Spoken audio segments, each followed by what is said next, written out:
أحمد الحسن عليه السلام الذي بنى الأهرامات هو رجل من الله، وهو نبي الله إدريس عليه السلام. ذكر القرآن الكريم نبي الله إدريس باسمه في سورة مريم في الآيتين 56 و57، حيث قال تعالى: واذكر في الكتاب إدريس إنه كان صديقا نبيا ورفعناه مكانا عليا. وذكر في الإنجيل المقدس باسم إخنوخ، ولم يذكر عنه سوى هذه الكلمات القليلة، وهي: وعاش إخنوخ 65 سنة وولد متوشالح. وصار إخنوخ مع الله بعدما ولد متوشالح 300 سنة وولد بنين وبنات، فكانت كل أيام إخنوخ 365 سنة. وصار إخنوخ مع الله ولم يوجد، لأن الله أخذه. وقد قال العلماء والمؤرخين اليهود والنصارى والمسلمين أن شخصية إدريس أو إخنوخ هي نفسها شخصية الإله تحوت في الديانة المصرية القديمة، وهي شخصية هرمس الهرمسة، وأنه لقب باسم الملك سوريد. وقد كشف الإمام أحمد الحسن عليه السلام أنه بالإضافة إلى هذه الأسامي هو أيضاً الحاكم المصري القديم والمعروف في الحضارة المصرية القديمة باسم أوزوريس. وكشف الإمام أحمد الحسن عليه السلام أن إدريس كان قد بنى غرفة وقبر لنفسه بداخل الهرم الأكبر بمصر فيما يسمى بحجرة الملك، ولكن لم تستخدم في النهاية كقبر له، لأن الله نصح ضد ذلك حفاظاً على جسده الكريم. ووجدت الكثير من المواريث عن نبي الله إدريس عليه السلام في الأحاديث النبوية وأحاديث العترة الطاهرة. وقد ذكرت الأحاديث لقاء إدريس عليه السلام مع ملك الموت وسفره في عوالم الأموات ورؤيته للجنة والنار ورجوعه إلى الدنيا. وذكرت الكتابات المصرية القديمة أيضاً قصة أوزوريس ورجوعه من عالم الأموات. وتم اكتشاف مجموعة من المخطوطات والكتابات القديمة في القرن الماضي والتي تحكي بالتفصيل قصة إدريس عليه السلام، ويقال أنها كتابات إدريس عليه السلام نفسه، وتسمى كتاب إخنوخ. الكتاب عبارة عن مجموعة من الأسفار اليهودية كتبت أصلاً باللغة الآرامية على وجه الترجيح، وقد فقد الأصل الآرامي، ولكن وجدت أجزاء من هذا الكتاب في الترجمة اليونانية. وتوجد كذلك نسخة حبشية ترجمت عن النسخة اليونانية التي ترجمت بدورها عن الأصل الآرامي الذي يرجح أنه كتب بين سنة 163 و80 قبل الميلاد. وقد ذكر الإمام أحمد الحسن عليه السلام أن الطاغية في عصر أوزوريس وعدوه كان اسمه ست لعنه الله، كما ذكرت الأساطير المصرية القديمة. وبالفعل كان لإدريس أخت اسمها إيزيس، وله ابن اسمه حورس. وقال الإمام أحمد الحسن عليه السلام أن حورس كانت لديه علامة على كتفه الأيمن تشبه العين، وكانت مصدر قوة عظيمة. وربط المصريون القدماء بين هذه العلامة أو الختم وبين القوة، ومن ذلك جاء رمز عين حورس.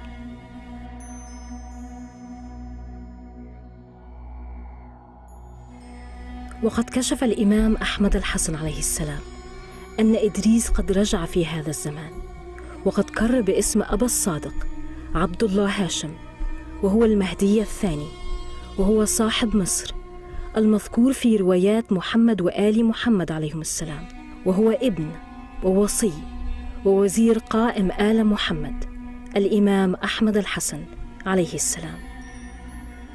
قال أبا ميكائيل أحد 12 رجلاً نقلاً عن الإمام أحمد الحسن عليه السلام: أبو الهول نبي من 124,000 نبي، إنه كان رجل ذو علم عظيم، وله معاجز.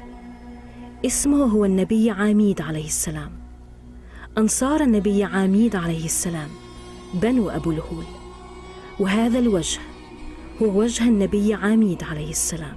هذه مصر العظيمة، أرض مصر المباركة، أطهر بقاع العالم بعد مكة ونجف وكربلاء. والأهرامات أقدم من أبو الهول. الذي بنى الأهرامات إنسان عبقري، وهو من الله، رجل أرسل من الله لهذه المهمة، بناها لأمر هام حينها، وحفاظاً على أمر هام مستقبلاً في زمن القائم عليه السلام.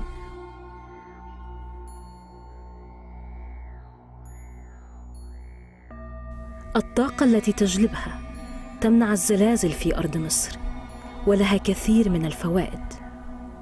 والذي يفتح أسرار الأهرامات رجل من رجال المهدي عليه السلام، وهو سر من أسرار الله. صاحب مصر هو من سيفتح الأهرامات، بناها صاحبها ويفتحها صاحبها. وقد قال أبا ميكائيل عليه السلام نقلاً عن الإمام أحمد الحسن عليه السلام: إن الذي بنى الأهرامات ليس من هذا العالم، هو رجل من رجال الله وسر من أسراره، ونزل إلى هذا العالم ليعمل بعض المهام، ومنها بناء الأهرامات حفاظاً على أمر مستقبلي يخص القائم. وقد رحل عن هذه الدنيا كما جاء.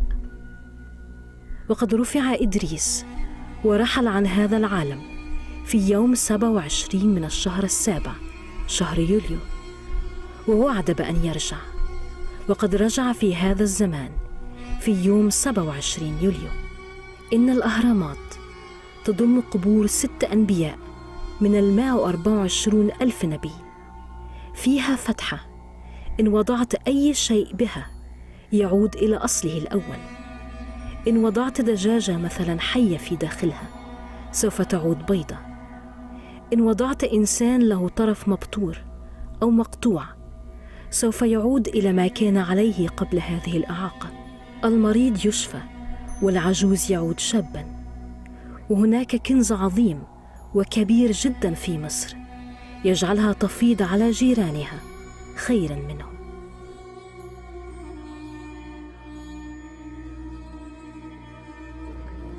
Some thousands and thousands of years ago, nobody knows how many thousands of years ago, some extraterrestrials arrived on our solar system. Our ancestors at that time were Stone Age people. They could not understand what was going on.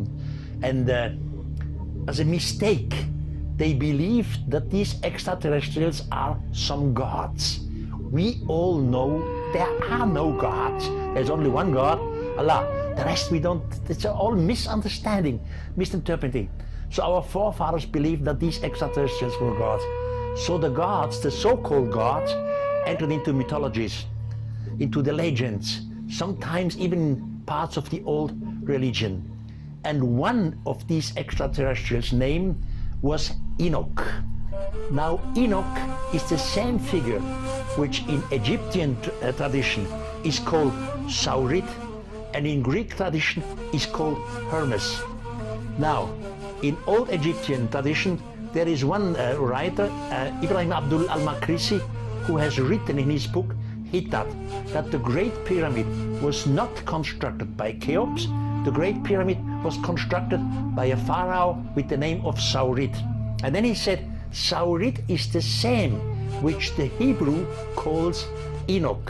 And he knows exactly what he speaks about because he quotes all of Enoch's forefathers down 8 generations until to the Adam, until the beginning. So it was according to Al-Makrisi, it was Enoch. There is a book called the Book of Enoch. It's an old book, thousands and thousands of years old. And there Enoch describes when he was 12 years old, some being descended from the sky. He was afraid. Everyone was afraid. He fell down on his knees. And then some of the strange people, there were 2 of them, touched him and put him on his feet. And Enoch says there were two beings which were not human. I never saw them on earth. They did not breast like humans. Some of them said, young man, if you wish, we take you up to the firmament, to the sky, and we teach you.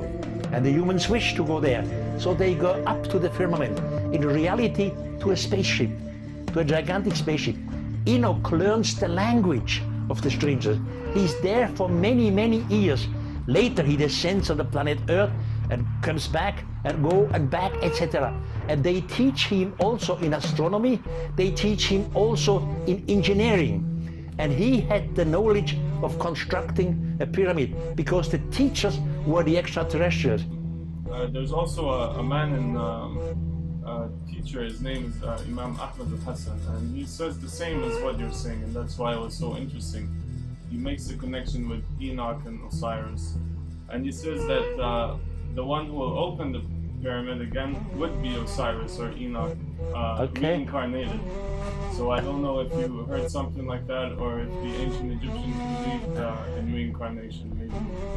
Well, in all of the old traditions, we had many of these visitors, and they studied the humans like ethnologists would do today. They learned a few language, they teach the humans, etc. Before they left our planet, they always promised we will return in a far future. This promise of return has become part of every old culture, including today's religion. You know, some roughly 400 years ago, Francisco Pizarro, he was the Spanish conqueror. He arrived for the first time in today's Peru. The natives, the Inca, they believed that he was the long-awaited God who returned finally. Of course, he was just a human, but they believed he was a God. The same thing in Central America. The Spanish came together, Diego de Landa came together with Moctezuma. Moctezuma was the ruler of the Aztecs. Even the ruler, the king, believed that the Spanish people are some visitors from the sky. They fell down on her knees. Again, for example, in the South Sea, far away, James Cook, the British explorer, he came for the first time to Hawaii. What happened? The native believed that he is the long-awaited God who returned. It's always the same situation. So this expectation of returning of somebody is not a Christian, near a Muslim invention. It existed a long time ago, and we still have it today. I was educated as a Christian. We Christians believe that one day Jesus would return. I know the great Muslim society is waiting the returning of the Mahdi. We know the Jewish community is waiting for Messiah. The Buddhist is waiting for the Buddha. We all wait for the return. Coming back to Enoch, before he left, he gave all his books, which the extraterrestrials dated him, to his son Methuselah, with the order, and now my son Methuselah, I give you all these books written by your father's hand. Keep them carefully for the generations after the great flood. And then his son asked his father, Enoch, will I see you again? And Enoch says, no, when I will return, thousands of years have passed, but I will return. So now you come to your question. You said, the one who reopens the pyramid could be Enoch or whatever. Why not? Then he returns one day. So I would not be surprised. For me, it's the most normal thing. And speaking of that, you can say that the pyramids have not been reopened, right? I mean, we have seen part of the pyramids, but there's a lot still hidden within its chain. There is a lot, you know. It was in the year 823 or 26, somewhere like this, when the Arabian Ibn al-Mas'udi was his name, I guess. He opened for the first time the Great Pyramid, and he found in the pyramid, he said, 3 rooms. One room was covered with all kinds of metal, very thin metal, which they could breathe, and the metal did not rust. In another thing, he found some strange objects which he could not understand. And in the 3rd room, he found 3 sarcophaguses. In every sarcophagus was a body with a long elongated head, like Osiris. So with a long head. And Saurit He was so impressed, Al-Mamun was his name. He was so impressed that he was afraid of the gods and of the forefathers, their spirit, their power, etc. He closed everything again, and he even said, I will close it in a way that no later generations will find these rooms again. Until today, we have in the Great Pyramid roughly 3 rooms. It's so-called the Queen's Chamber, the King's Chamber, then we have a subterranean room. But in this subterranean room under the pyramid, it makes no sense. There must be something behind it. In the meantime, by modern technology, modern radar research, we can go through the stones, and we know in the Great Pyramid, it's full of rooms, not only 1 or 2 or 3, full of rooms and shafts. We know the position of them, but nobody has been able to enter there because the shafts are very small. It's about 14 centimeters on one side, so you cannot climb in there. You need modern technology, which means whoever constructed the Great Pyramid some thousands of years ago, he knew about modern technology, and he knew exactly only a later society with high tech is able to enter in there. No other society. Our grandfathers would have no chance to go in these rooms. And these rooms, they contain writings, the knowledge about the extraterrestrials, the truth about our past. Even in the Bible, I believe, and in the Quran or in the Islamic traditions, there's no record of Enoch's death, but rather Enoch gets raised to the sky. But Enoch was the author of a book. You see, in the Bible, you read only 2 phrases about Enoch, nothing. It just said Enoch was the 7th patriarch before the great flood, and Enoch was the first human who disappeared from our planet in a fiery chariot. That's all what you read in the Bible, nothing. But Enoch was the author of a book, the Book of Enoch. Some 160 years from now in the past, an English explorer was in Ethiopia. He was looking for God. He entered into a convent, and finally he stood for 30 years in this convent of Ethiopia. He learned the language of the locals, and in the old library of the convent he found a book, the Book of Enoch. He said, hey, I know Enoch from the Bible, only 2 phrases there. He was the 7th patriarch before a Book of Enoch. So he started to read Enoch, and he was the first who made a translation from old Ethiopian language into English. Later, the English Enoch has been translated into German and different other languages. And Enoch is fascinating because he writes in the first person, the I form. It's a report, it's not a telling story. He did, he said, I here, I said, and he explains exactly what happened. He finally comes up there, you know, the 2 extraterrestrials, which I've explained before, they ask him if he wants to go up there. And he says yes. He was 12 years old, a boy. Yet, yes. Then he describes, one of the extraterrestrials said, human, you smell terribly. So he was stinking somehow. So they asked him to put all his clothes off. He was completely naked, the boy, and he had to wash him all his body.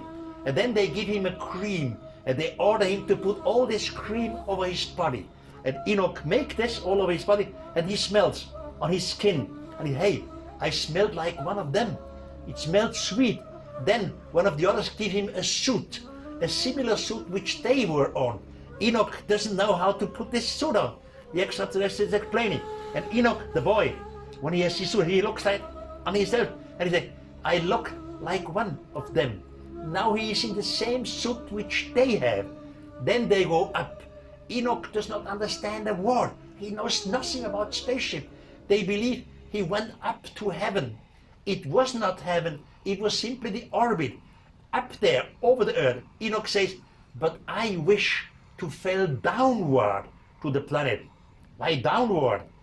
If somebody wished to fall downward, he must be out of the planet. And he says, the high place on which we stood once turned up and then turned down. Of a sudden, I saw the earth up and I saw the sun down, which means he's in generation spaceship orbiting around his own axis. But he could not know this. He knows nothing about technology. They come into this spaceship. Enoch describes different gardens with fruits and vegetables which he has never seen on earth. Then he comes in a big room, and in the center of a big room is a throne. A throne means a seat, and there the highest is sitting. Now when these three people come in, two extraterrestrials and Enoch, three, they come in, the highest stands up, walks a few steps to Enoch, shakes his hand and calls him, welcome here. Now, I was educated as a Christian. I said that I have spent 6 years of my life in a Christian boarding school led by Jesuits. We had to make translating of the Bible. I know very well what I'm talking about. In the original book of Enoch, the original language, they never used the word God. Only the translation. In the translation, there was God. Enoch always calls him the highest, or he calls them the guardians of the sky. He does not use the word of God.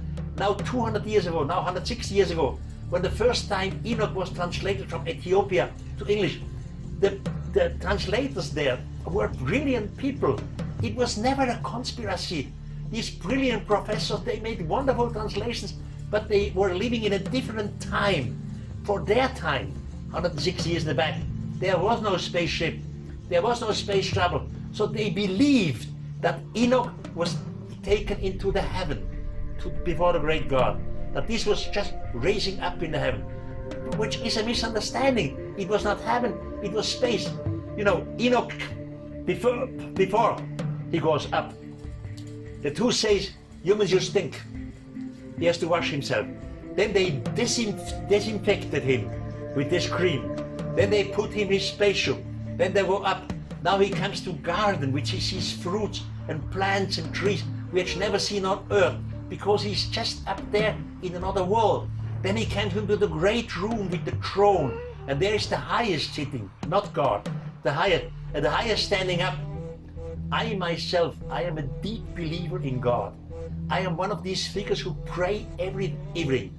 I know God exists. We are just nothing compared to God. But the real God, in the case of Enoch, would never have stood up on his throne, walked a few steps to him, shake his hand and say, welcome here. It is all misunderstanding. We have translated it wrongly, not because of conspiracy. Simply the professors had no way. 100 and 160 years ago. Now the situation has changed. The spirit of time has changed. It's time we look at all these old writings with new eyes. And then we are ready for the writings in the Great Pyramid. And then they send Enoch back to teach the people and spread the knowledge? Like in Greek mythology, Hermes. Enoch and Hermes is him.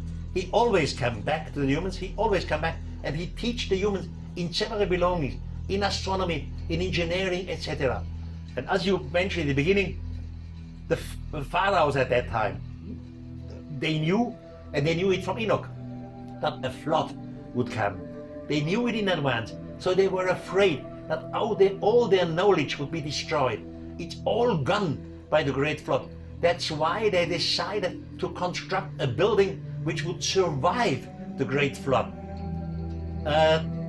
2,000 years ago, roughly, 1,800, 1,900 years ago, 2,000 years ago, all the brilliant historians like Diodor of Sicily, Herodotus, Strabon, Plutarch, they were all in Egypt.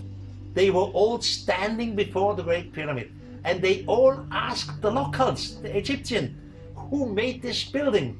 And the locals 2,000 years ago did not know who made it. They had no answer. They said, we don't know who made it because it was before the Great Flood. So how do we have a name of Cheops? Simply because of Herodotus. Herodotus, in his two books, he clearly makes differences between what he sees, what he smells, where he works, and what they tell him, talking. And in his second book he said, somebody told me that the Great Pyramid was constructed by a pharaoh with the name of Khufu, the Greek word of Cheops, during 20 years with the help of 100,000 slaves. So Herodotus is the only one who brings the name Cheops. All the other historians, they know nothing about Cheops. Diodor of Sicily, who lives later than Herodotus, he used the book of Herodotus about 150 years later, 200 years later. He says Herodotus is wrong with the name of Cheops. It was not Cheops.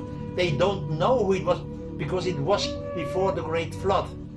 And I am very, very convinced inside this Great Pyramid or under the pyramid or the Sphinx, we will find all the books with all the information which we need so carefully. By the way, we also need it politically. Just normally I don't make political comments. On this planet, since we live, we humans, we always fight against each other. We always fight because of frontier, mostly because of religion. Only my religion is right, only my, or because of racism. I am black, I am white, I am better. Soon as we understand that we have contact with extraterrestrials, that extraterrestrials observe it, we will learn that we all are the intelligent race, the being of this planet. It doesn't matter if you are black or white or Catholic or Muslim or whatever. We all are the human society. So soon as we learn the contact with extra, all this stupid racism will stop. وقد كشف الإمام أحمد الحسن عليه السلام عن حقيقة إدريس عليه السلام وقال: إن إدريس كان من عالم آخر، كان من كوكب كثل وجاء إلى هذا العالم. كان معروف في عالمه وله أنصار هناك حتى إلى هذا اليوم، واسمه في ذاك العالم وفي لغة أهل ذلك العالم هو ساغ، ومعنى ساغ هو عبد الله. We are not prepared. I myself, I am sure I have too much information that at the moment this planet is observed again. Some others observe it and they know how we function. As I said, in panspermia, the gods created humans according to their own image. They know exactly how we function. With their technology, they could make a landing over a football stadium. All the cameras are here, 100,000 people. But that would be a shock for mankind. I call it the shock of the gods. Every religion, including my religion, the Christian religion, the Pope would go to the camera television and would say, this is all evil. We cannot accept this. We would not accept the extraterrestrial. We would just turn upside down. They know exactly how we react. So they respect us. They say, we have to change this society. The spirit of time, that zeitgeist, it takes about 1 or 2 generations. We are in the middle of this changing. And that's, by the way, why I'm doing my work. I never did my work because of money or just because of being somebody. I always wanted to help to change the spirit of time. Der Zeitgeist, you say in German language. To change the spirit, to be slowly prepared. Hey, we are not alone. And sometimes I ask myself, why is our society, my society, so stupid against extraterrestrials? It all has to do with our education. Roughly, on this planet we have 2 sorts of human. One sort is religion. It doesn't matter what kind of religion. The other sort is scientific. The religious people, they are told that God made everything. The planets, the plants, the trees, but as crown of creation, God made us. The scientific people community say, now it's all evolution. It's all evolution, mutation, selection, but we are on the top of evolution. Have you ever realized that in both cases, if you look at it religiously, the crown of creation, scientifically, the top of evolution, in both cases, we look at ourselves as the greatest. Something like us does not exist anymore. We should learn to become humble again.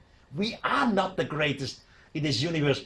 We are just a stupid race who slowly learns now. We are part of a gigantic family. And I think part of that arrogance translates into this attitude like we know everything, we discovered everything. Cheops built the pyramid, or that Moses built the Sphinx. And that's all garbage. Yeah. It's all misunderstanding. I say, it's not conspiracy. No, it's misunderstanding. At the moment, we have some kind of conspiracies because some of the scientists, they don't want to go to public with what they know. They know it, but they are afraid, simply because of the spirit of time. Many brilliant scientists know in the meantime, including American astronomers. I know some of them, American astronomers. I know 2 American astronauts, a German astronaut personally.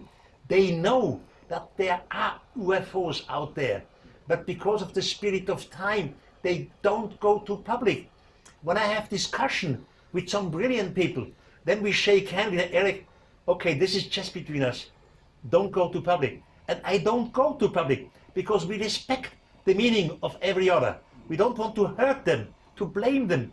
So they know exactly we are not alone. So it seems that it was the same in the time of Enoch, that the aliens, by extraterrestrials, who didn't just publicly also come out to the people, but they watched and they found this young boy and they said, maybe there's something special about it. Maybe he's not so programmed that he won't be so shocked that he would, and they select people. Do you think that happens today? Yes, definitely. They selected people. Enoch did so too. You know, Enoch, I told you, when he was up in the spaceship, he in the beginning knows only his own language. Then he learned the language of the extraterrestrials. Then they give him a quick writing device. I don't know what a quick writing device is. It's written in the book of Enoch. Something in which he could write very fast. Then different teachers, they teach him in astronomy, they teach him in engineering, etc. And here are good examples. For example, the astronomer of the spaceship says to the young Enoch, human, look out there, look out the window. Do you see this little light there? You humans call it moon, but the moon has no light by itself. The moon receives his light from the sun. And he explained him why sometimes we have full moon, half moon, etc. This is a scientific information. Or he explains him the sun. Do you see this bright shining light there? Enoch, you see this? You see all the little lights up there, which you call stars? Every star is like your sun. And then he explains Enoch that our sun has planets. He explains him that our planet is surrounding our sun in 365 days plus weekly leak hour. So this is astronomical information, scientific information. I have always been accused by some critics that I take the old texts and then out of the old texts I make a gigantic story. But in reality, it was just the lightning. Our ancestors, they saw the lightning, the flashing coming down. They heard the thundering later. Maybe they were suffering an earthquake or some desert storm. So these are natural events. That's all possible. Of course, our ancestors in prehistoric time, they had some natural religions, but that's not enough. Because natural events, lightning, earthquake, thundering, does not explain you scientific information about the moon, the sun, about the solar system. So the simple natural explanations for the old text is not enough. We need other explanations. And you have to know the text. And I know all these texts from different groups around the world. Yeah. And you can see it in the real world, how we went from living in the caves, running after animals with sticks to building pyramids and building structures. Like you were showing me photos of the Osiris temple or the Sphinx temple or in South America, or whatever, huge monoliths that probably we couldn't even recreate today. Or no. You see, every technology has an evolution. Our Stone Age people, they slowly learn that there are hard stones and soft stones. A sandstone has not the same together as a block of granite or andesite. So they learn it. They slowly learn that you can polish soft stones with hard stones. They learn slowly how to transport it with rulers, wooden rulers, with rope. But this is all a process of evolution. That takes long time, the process of evolution. Now at Cheops' time, Cheops' grandfather, Cheops' father was Snafu, his grandfather, I don't know his name, he's still a Stone Age man. They did not have the evolution of technology at Cheops' time. I said, in the Cheops pyramid, we have many shafts, rooms, much more than which are officially published today. There are different rooms. All that means planning. Before the builder starts to construct the pyramid, to pitch stone blocks together, before he has to make the planning, the engineering, all the rooms have to be planned before. You cannot finish the pyramid first with stone block and later a priest arrives, they stop, I need a shaft here, 62 meters. But the shaft has only 14 centimeters on one side. You cannot put the Lilliput man in there. So the planning had to be done before the starting of the pyramid. Now at Cheop's time, this planning, this engineering planning did not exist. But there was Enoch. Enoch was taught in engineering. And Enoch told them a great flood will come, all your knowledge will be destroyed if you do not construct a gigantic building which will survive the flood. And he, from the teaching of the extraterrestrials, he never used the word God, he calls them guardians of the sky, he knows about the planning.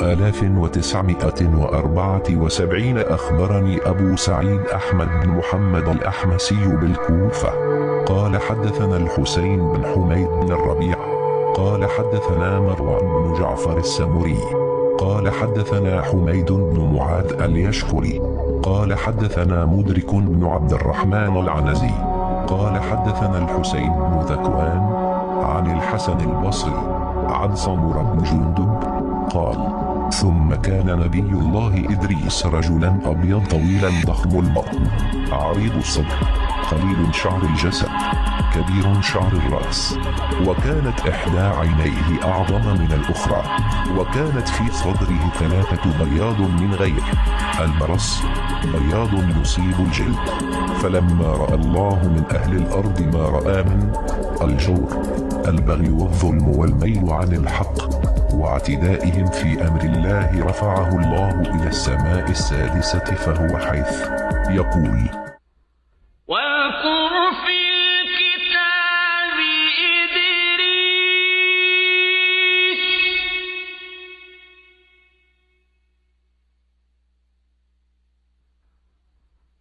إنه كان صديقا نبيا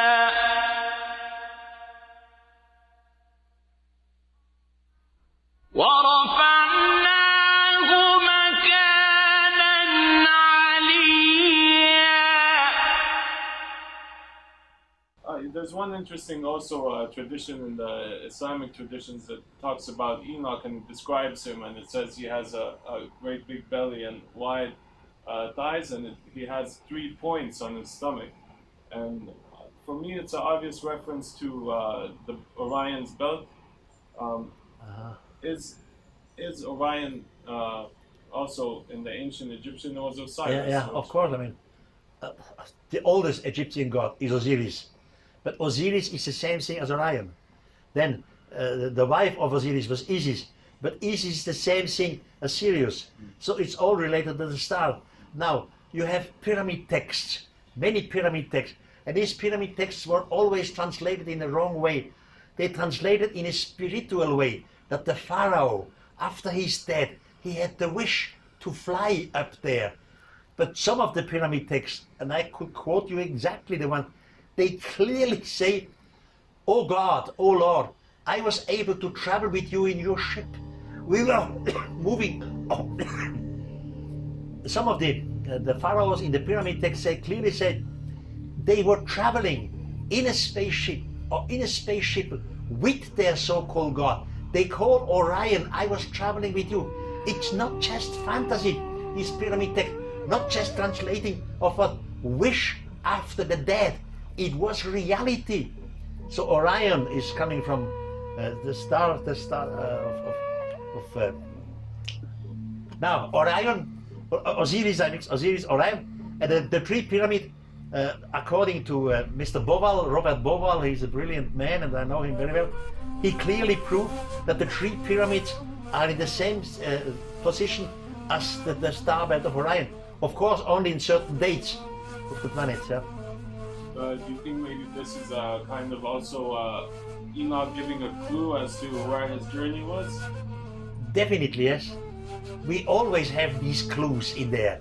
They always have some hint that slowly we should learn. We should understand, hey, that's a hunch, that's a clue. It's not coincidence. And slowly we learn. I am happy. The spirit of time is changing. Like this Imam Ahmad Hassan and he talks about these concepts, and he even says that the God, the absolute God, he, like you said, he cannot stand up and walk around, but that he created and his creation created. So the basic of my theory is this planet was visited some thousands of years ago by extraterrestrials. If you accept this, you have to ask yourself, okay, and who created the extraterrestrials? Where did they come from? Now you can say, they were influenced by another solar system. Okay, who created the other solar system? You go back millions of years, and finally, in every respect with the religion, you say, here is God. You will not lose God. The gigantic, unexplainable thing which we call Allah or God, we will not use God if you discuss or deal with extraterrestrials. And again, there's a lot of unexplained question marks that they try to cover up, and I think it's always better to open our mind, even if it's scary, even if it goes against what you believe in the apparent. Even like you said, there's no contradiction, but just it takes a little bit of courage. And yeah, but that's exactly what I call the spirit of time. You see, every magazine, be it in Germany, Der Spiegel, or Newsweek in the United States, every magazine, every TV station, every radio station has an owner. The owner could be a society, could be a union, could be the state. It doesn't matter what, or a rich family has an owner. And the owner always wants to be reasonable. Now, a topic like UFOs are unreasonable, are not reasonable. So they are always afraid to ridicule themselves. If a journalist would come up in a big magazine and say, hey, I have a gigantic story about UFOs, I was even an eyewitness of it, the editor-in-chief said, you cannot bring this, because the family, the owner, thinks we are not taken for serious anymore. They don't want to be ridiculed. So it's courage, a question of courage, but also a question of the spirit of time. Soon as the spirit of time change, slowly, now UFOs, which were not reasonable, will become reasonable. The topic of our extraterrestrials, which was not reasonable in the past, slowly becomes reasonable. That's the changing of the spirit of time.